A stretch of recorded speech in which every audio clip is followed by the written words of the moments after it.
Among langit nun nga Amahan, malipayon kami nagpasalamat kanimo. Sa pinasahi nga gasa sa kalibutan nga karon among nasaksihan, pinaagi sa pagkatao ni Brother Nestor. Salamat Ginoo nga gikan sa adlaw nga isang gihulma sa taguangkan siyang inahan hangtod sa adlaw sa pagimugso. Imo siyang giampingan. Nagkalaing sari sa mga kalisdanan ang iyang nasinati. Apan nagkasagyapon imong gibalusan ang mga kalipay. Mga panalangin nga naghataw og kalinaw siyang pangunahuna. Mga problema gihatagan mo mga kasulbaran, hinungdan. Nga nagmalipayon kami nagpasalamat kanimo sa kasumaran sa iyang adlaw nga tawhan. Nining apuna, nagapangayo kami sa pinasahi nga panalangin. Alang sa mga katuigan nga ayang gikinahanglan.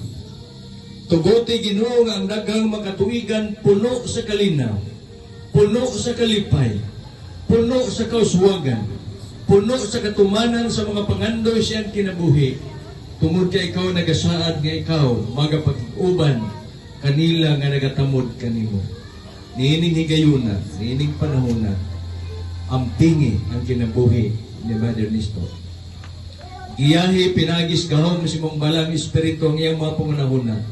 Samtang siya magadumala sa iyang pamilya. Panalangin sa panalangin nga wa pa niya nakita nining mga panahon na. Panalangin yung mahatag kauswagan sa iyang pagkinabuhi ning kalibutan na. Makahatag kalinaw sa pangunahon na o kanunay magmalipayan iyang kasing-kasing samtang magpakikuban sa iyang pamilya.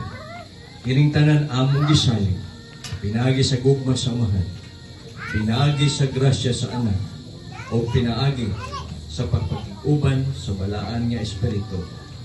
Tungod niining maong pang-apo, labi usam nagasangpit sa kaytasan. Ngay mong bindisyonan ng mga pagkaog na andam tungod sa kalipay sa pagpasalamat kanimo. Nga kini magkahatag og kauswagan sa among panglawas. Mahimaya ang imong ngalan, ang imong ngalan nga karon among ginasangpit sa ngalan ni Ginoong Hesus. Amen.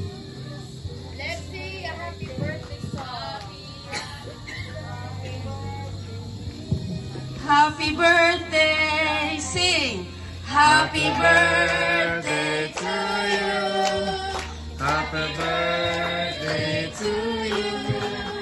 Happy birthday, happy birthday. Happy birthday to you.